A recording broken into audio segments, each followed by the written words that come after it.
So,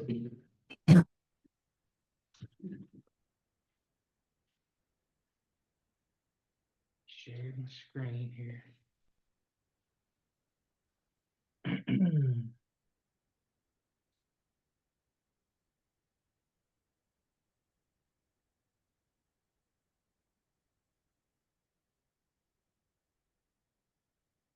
One, two, three. All right. So, before we get started, actually, let me ask you guys your opinions. Holidays, coming up, Thanksgiving, Christmas, all that stuff. And I looked at the calendar and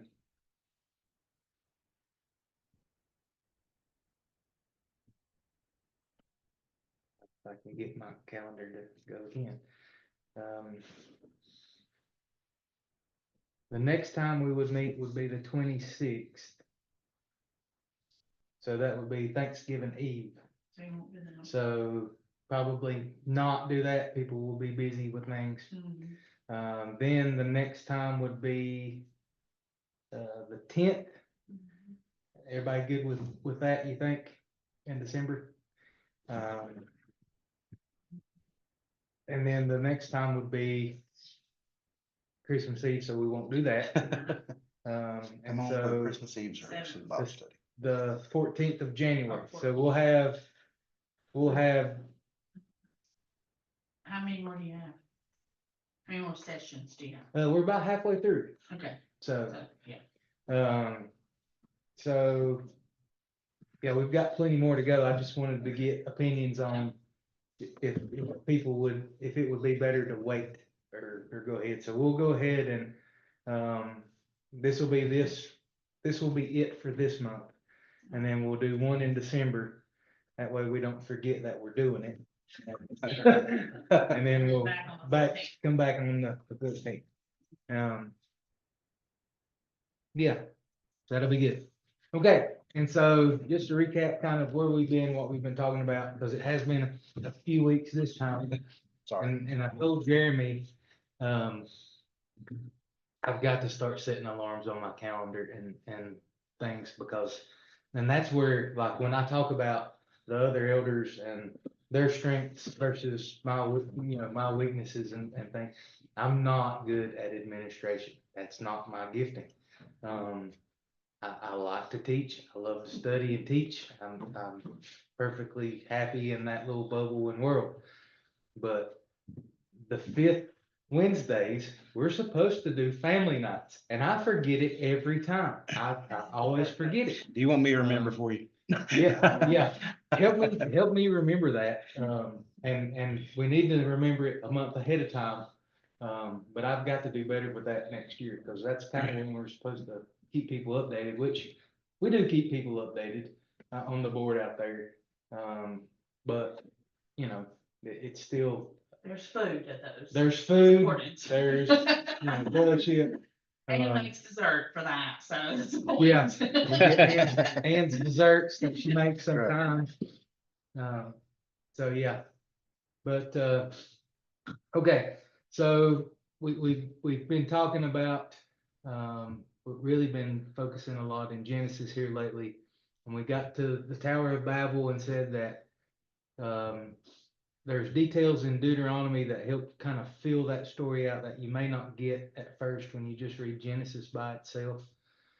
And I was listening to, actually I was listening to Corey, who did our, who we looked at and used for Revelation, because he does a series of numbers as well. And so as I'm looking at all these resources for numbers, I'm using him because I enjoy him as a teacher too.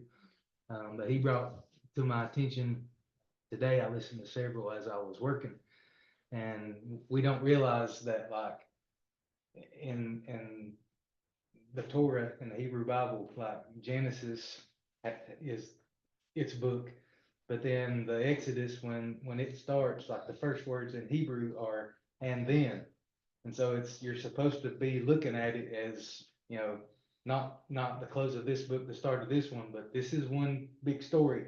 And so, but those details are in Deuteronomy, and so We looked at how God disowned all the nations and people on earth, and he began creating his own.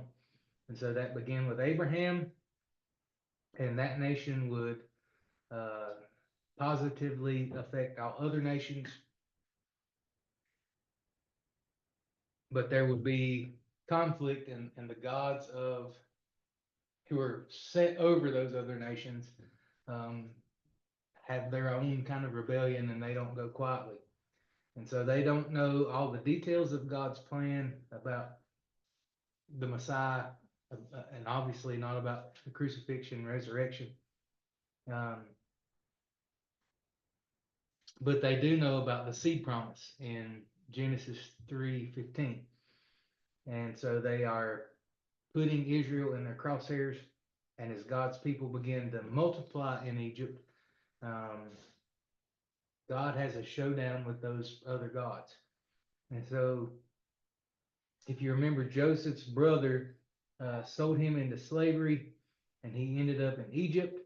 God used his brother's evil intent for good and for the good of Joseph's family to deliver them through famine. He becomes the second in command under the Pharaoh. He uses his wisdom and power to help his family and the Hebrews, as they're multiplying, endure that famine. And Jacob has 12 sons that will become the 12 tribes of Israel. And eventually, both Pharaoh and Joseph die, and the new Pharaoh takes the throne. He doesn't know Joseph, and so he doesn't make any kind of special, what's the word I'm looking for?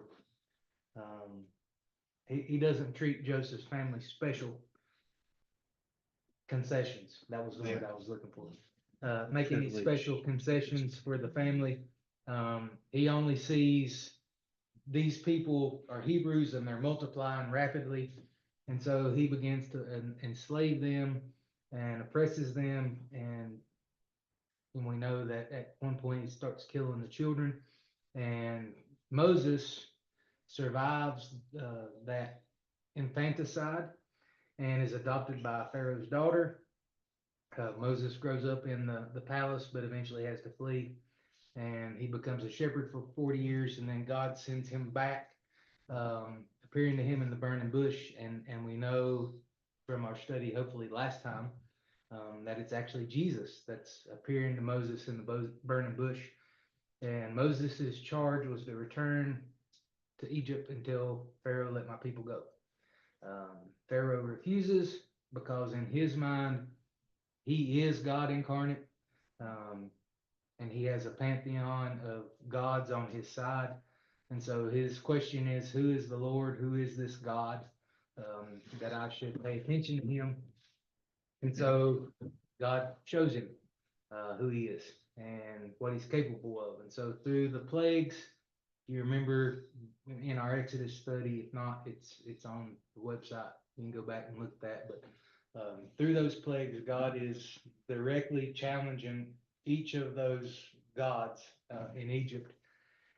But Pharaoh still refuses to let the people go. He keeps hardening his heart, even though God warns him, gives him several opportunities to repent and submit to his command to let the people go. But Pharaoh refuses, and eventually it's going to cost him and his people.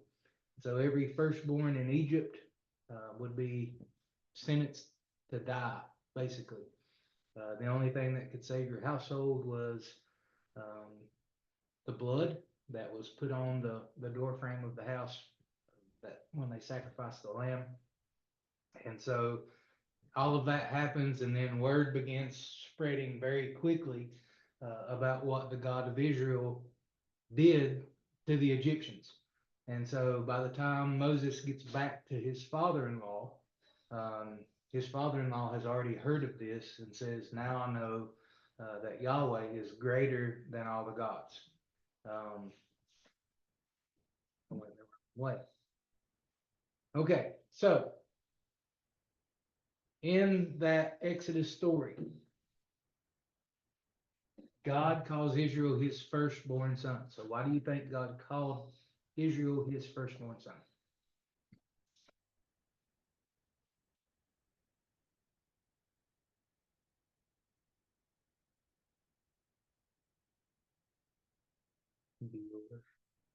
You don't have to keep that to answer out there. Mm-mm.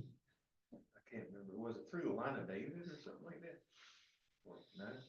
David's not there yet.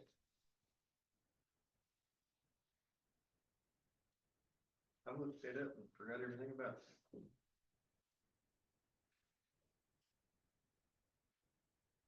Let me see my notes. Do what?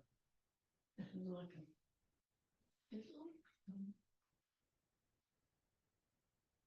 looking? Oh, wow. Yeah, why do you think God calls Israel his first? And we kind of already mentioned it a little bit. Jacob's son, I think they do one of his sons. Well, Jacob is the one God changes his name to Israel. And that becomes the name for the nation. But really, it goes back to God is creating for himself a family, a people, a nation. And so this should kind of take us back to who is God's, I have to be careful how I say this too.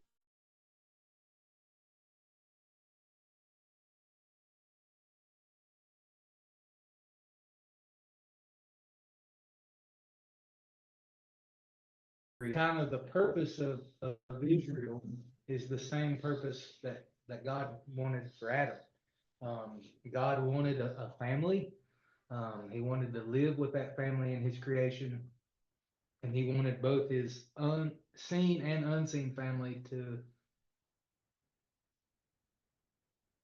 Okay, it's telling me it's recorded. I'll make that disappear. He wanted his seen and unseen family to follow him and do what? Y'all need screen share. Oh. Back up. To.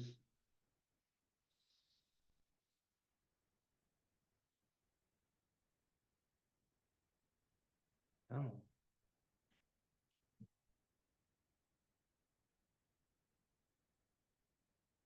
trying to do it. There we go. Big. Share screen. That. Share screen. There we go. Play again.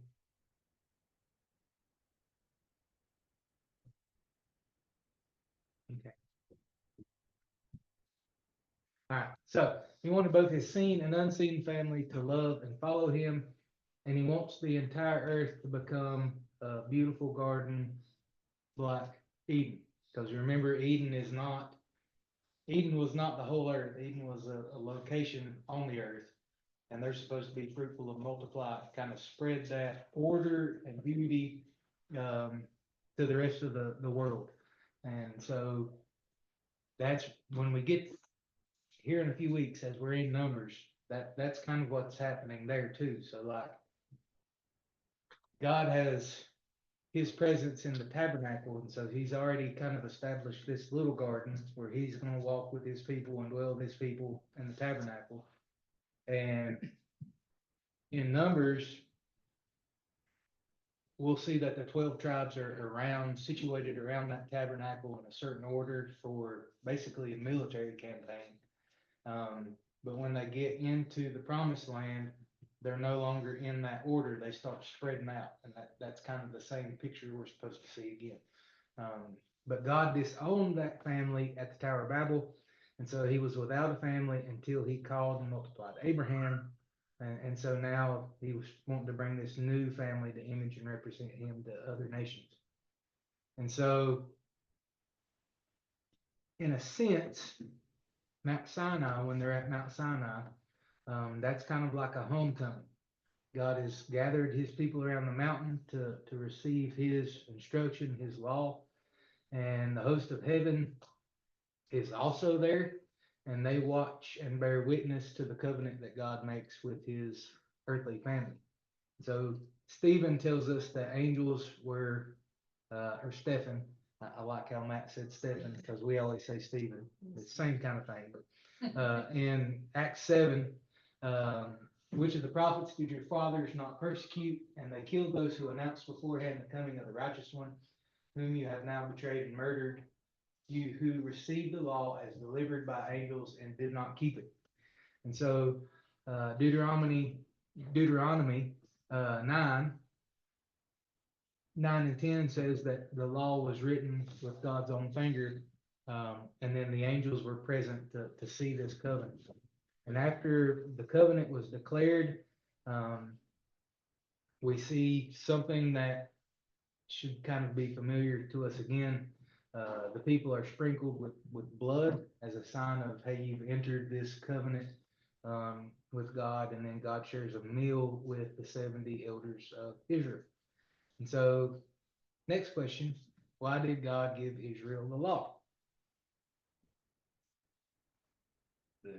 Well, I don't know.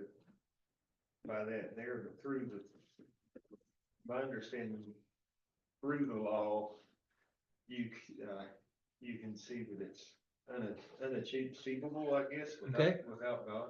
Yep, the New Testament, that's what Paul talks about. I'm pretty sure it's Paul, not Peter. That talks about the law being like a schoolmaster or a teacher, to show them, hey, you can't live up to God's standards. Anybody else?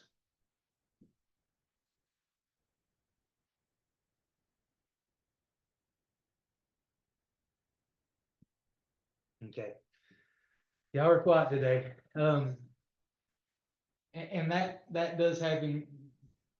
The law does show us that we can't live up to God's standards, but the law is also, when God gives them the law, he's telling them, I'm a holy God. I want you to be a holy people, right? And so, he wants them to be set apart. He wants them to be different from the nations around them. Just like he is entirely, and this is the connection we need to be making. He wants them to be different from the nations around them, just like he is different from the gods of those nations. And so Israel was to be a kingdom of priests. Exodus 19, 5-6. Now therefore, if you will indeed obey my voice and keep my covenant, you shall be my treasured possession among all peoples. For all the earth is mine, and you shall be to me a kingdom of priests and a holy nation. These are the words that you shall speak to the people of Israel.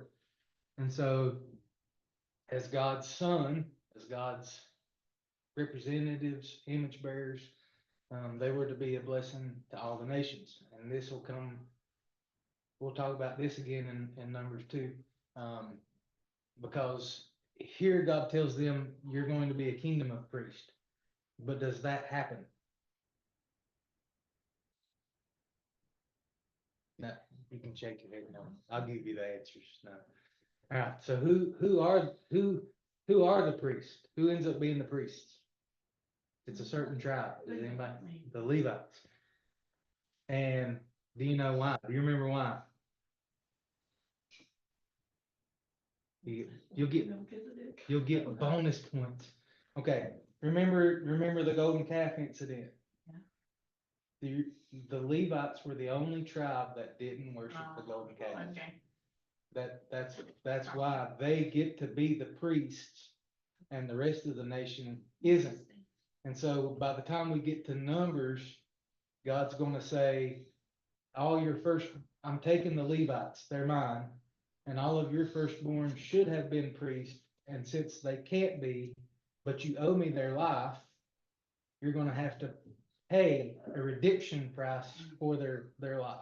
So that's kind of what's going to be going, and we'll talk about that more.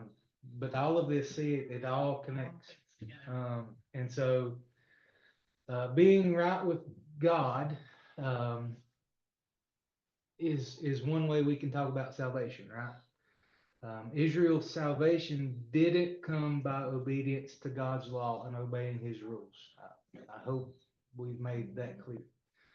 Salvation has never been earned. It's always been a gift of God's grace in response to faith to him. And so Israel had to live by faith. They had to believe that God was the one true God. They had to trust in his provision, in his leadership, and in his authority. And so the law doesn't earn salvation. It showed their loyalty to the God that they believed provided salvation. And even in the book of Leviticus, the key verse that we looked at when we did that study is God himself says, I have provided the blood to make atonement. So it's God saying, I'm providing the atonement. You just have to trust me. Okay. And so it was always about faith and character and trusting the character and promises of God. And so think about King David for just a moment. Although he committed some really terrible sins, right? God said that he was a man after his own heart. And so the question you might think about was how could God say that about somebody that messed up so terribly? I mean, he committed adultery. He tried to cover that up by having a guy pretty much killed. So how could God say that? And it's because David's loyalty to God never shifted. Even though he committed those sins, his loyalty to God never shifted. Both Saul and Solomon were guilty of worshiping other gods, but David wasn't. He remained loyal to God, Yahweh alone. And when he was confronted in his sin, he repented and said, against you, Lord, and you alone have I sinned. And so the same thing is true about salvation in the New Testament. I was really hoping Fry would be in on this tonight because we've been talking about this some in Sunday school. Believing the gospel means believing God came to man. It came to earth as a man. It means trusting that Jesus voluntarily died for our sins as our substitute. And so if we confess our sins and trust in his person and work for forgiveness, then we're saved, and then we will want to live a life of obedience because we love him. And we'll talk about this some Sunday too. At times we will fail, but our personal failures are not the same thing as a shift in loyalty. And God knows the difference because he sees our heart. And so that's the tricky part, because you see people kind of sometimes come to church for a little bit, be really involved, and then all of a sudden they're gone. And we can't answer the question, are they truly a believer or not? Because we can't see their heart. But God knows if they belong to him. My illustration Sunday after Sunday school, after Scott was talking, was about the dogs we've rescued. There's been 2 out here at the church, and the first one was in really bad shape, and I fed her, I gave her water. Jeremy watched me follow her around on the camera trying to get her into the car. I got her into the car, fed her at the house for a couple of days, and she was gone. She just left. The second one we got, fed her, did the same thing. I could let her in and out of the house. She might be gone for a little while chasing deer and squirrels, but she's coming back. And the difference is the first one never belonged to me. It never looked at me and said, that's my master, and I'm going to stay with my master. The second one did. And that's the difference in salvation. And we can't see that behind people's hearts, what's on the inside, but God does. And so, why this matters. Question 1. This is a big, long question, I know. How many elders were at Sinai? How many nations were disowned in Genesis 10 and 11? And how many disciples did Jesus send out in Luke 10:1? I have one question, 4 different parts. Yeah. Yeah. Hey, It's the same answer. That's why I just asked it all out. Well, I don't know the answer, but I'm gonna go with 70. 72. Multiply that by 10. Ah, 70. You said 72, because you looked at the ESV translation. Yes, I Okay, did. so, Ah, Give me the verse and I'll look it up, yeah. That's what So, it says in ESV. there is a Big 70 in the translation, other one. some translations will say 70, some translations will say 72. Yeah. And there's, King James says 70. yeah, and so there's kind of a little question of how that, if it is 70 or 72. But there were 70 elders at Mount Sinai. There were 70 nations that were disowned in Genesis 10 and 11. And there were 70 or 72 disciples sent out in pairs in Luke 10. And so the connection with all of that is God is now calling through the disciples all nations back to him, to repent and come back to him. And so we are still participating in that as we send missionaries and support missionaries, and tell other people about the gospel.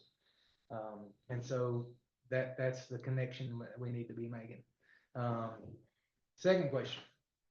What do you think Paul means in 1 Corinthians 6:3 when he says that one day we will judge the angels?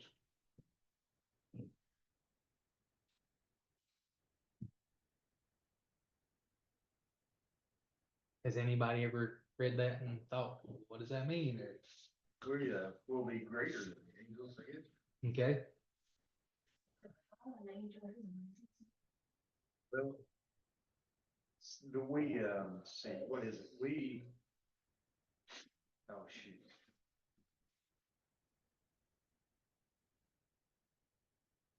I think it was where we came to, was it to believe without knowing him, you know, where we haven't seen him and they do have a relationship with him. I can't remember, I think. yeah, I've heard that before. But yeah, when Jesus returns, we will receive our glorified bodies, right? And because of the way salvation works and God designed that, we are actually adopted as God's sons and brothers with Christ. And so we will actually outrank those angels. And so we will stand over them in judgment. And I don't know what that will look like. But we will be responsible for judging those angels, Elohim, that we talked about, that were over the nations of the world. And so that's really cool to think about. You know, a lot of people, and we still don't know everything, but a lot of people, when they think about heaven, you know, this again challenges that idea of heaven that we may have grew up with or have come to think about, because first of all, it's not everything up there. Like, my new favorite way to talk about heaven is when Jesus brings heaven to earth, because that's where we're going to be at. It's him restoring everything. But then we're also it's not just like we're going to be standing in one spot singing the same worship song over and over and over. There'll be worship, but part of that worship will be obedience and work under God's authority, just like Adam and Eve were supposed to do in the garden. And so that's why I say people with a green thumb have an advantage, a head start. But we're going to be figuring out, you know, how the world works, how to take care of what God has recreated, and it's good. And so it's just something neat to think about. And then finally, go ahead. Oh, I just got off topic, my mind just a little bit, but I was thinking it wasn't strange that the snake talked to Adam and Eve. So I'm thinking if we restored creation back to, you know, back to Eve, we get to talk to, have conversations with the animals. Yeah. That'd be cool. And you know, people wonder, you know, will there be animals in heaven? But again, we're thinking up there when I think we think that. So if God's recreating, restoring everything, of course, there's gonna be animals, because that's part of his good creation, and we'll be tending and caring for them. So, last question. What does it mean when we talk about salvation as believing loyalty? This is one of my favorite ways to talk about salvation, and Michael Heiser is the first person I've ever heard use this term. But I really like this term. And how can that help us understand the parable of the sower in Matthew 13:1-23? So, and this is where I was hoping Fry would be in here, because we've been talking about salvation in Sunday school class, and there's a very big difference. If I talked to somebody about salvation as believing loyalty versus have you said this prayer, right? So any thoughts about that? Do you guys think that's a pretty good way to talk about salvation?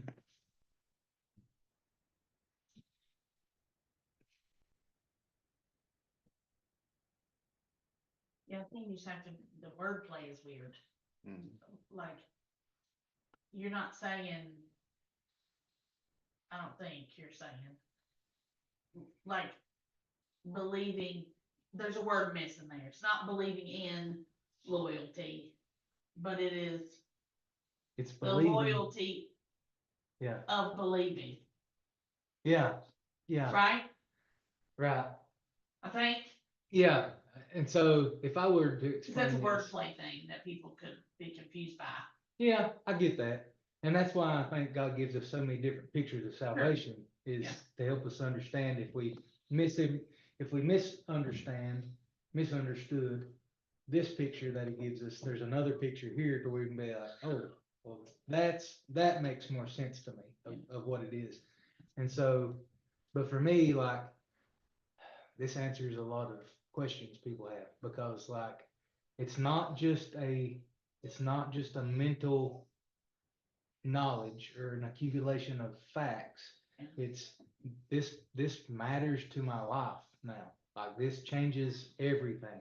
If Jesus is who he says he is, then I can't work for my salvation. I have to trust what he's done, but also he's Lord, like he's God of the universe. And so what he says really matters and has an impact on how I live. And so that's the believing in who he is and the loyalty to his authority and a submission there. And it's also not like something I check off and then walk away and forget. And so I think that's where, like, if you remember the parable of the sower in Matthew 13, you have the seed that lands in different places. And so the seed would be what? The word. The word, The the gospel. gospel. Okay, so you have a sower sowing the seed, spreading the word, and the first seed is sown is along the path, and it's snatched up by the birds, and Jesus interprets that as the evil one coming and snatching that away. And so this would be the world's denial of who God is, who Jesus is, or believing the world's lies instead of the truth of the gospel. The seed sown on rocky ground, it wilts and withers, right?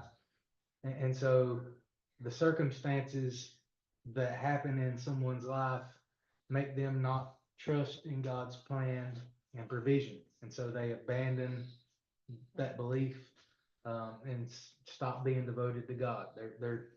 And so that's where it gets tricky in that whole can you lose your salvation thing, because this is not I'm saved and then I stop believing, so I'm not saved. It's really the picture of they really were never fully convinced that God is who he says he is and can take care of any circumstance in their life. And then the seed sown among the thorns gets choked out, kind of the same thing. And so there's this enticement or allurement of the world and sin and they chose to worship and pursue something other than God. And we see that a lot with Israel. Like, hey, we've got it good, so we're gonna go chase these other gods now. And so they really didn't want God, they just wanted a genie to make everything good for them. And so they're not really loyal to that God. And so then we have the seed sown on good soil, and that's the only one that bears fruit. And so in that parable, that's the only, those are the ones that have that believing loyalty. Those are the ones that have salvation.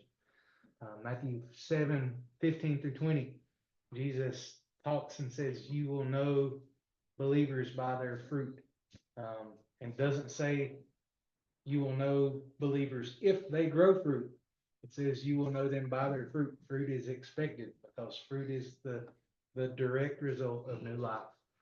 And so it would seem those in these other souls are non-believers. They may have expressed interest. They may have gone to church for a while. They may have done some external things that could give the impression that they were Christians. But eventually they abandoned the whole idea of salvation through Christ. But the good soil bears fruit and yields an increase. And that shows that believing loyalty, that shows a maturity that happens spiritually. It's someone who trusts in Jesus, and it's someone who is following him because they're loyal to him. They really believe he is who he says he is. They don't just, as Keith and Scott say, go to the buffet line and say, I want this part. They're all in. So, any questions or comments about any of that we talked about tonight?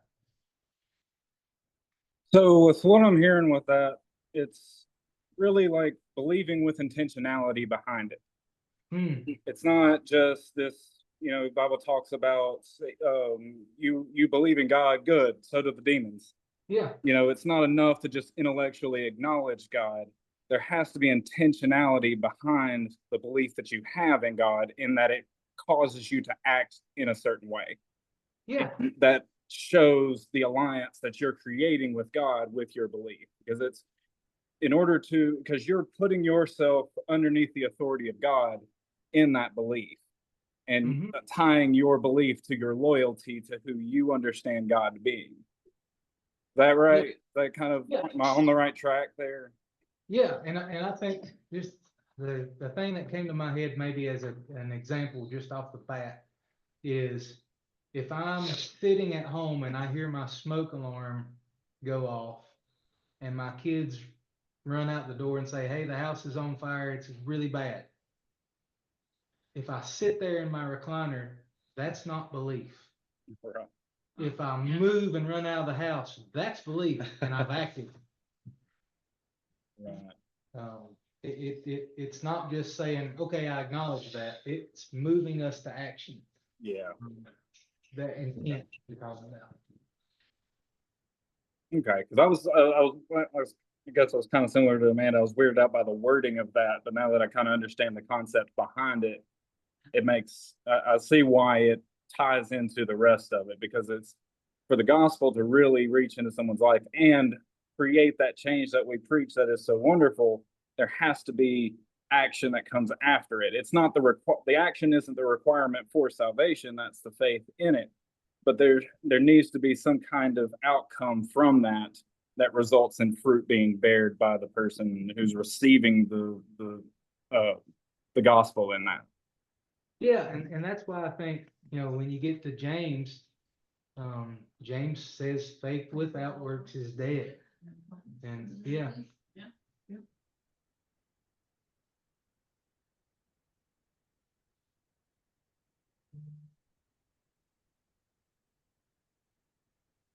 Anybody else?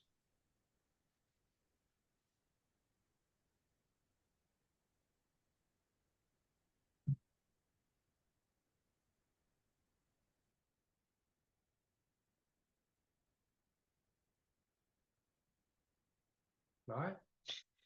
I'll see you guys next time, Sunday. Sunday, we're looking at something really cool too. It's a little bit different, but it's really good.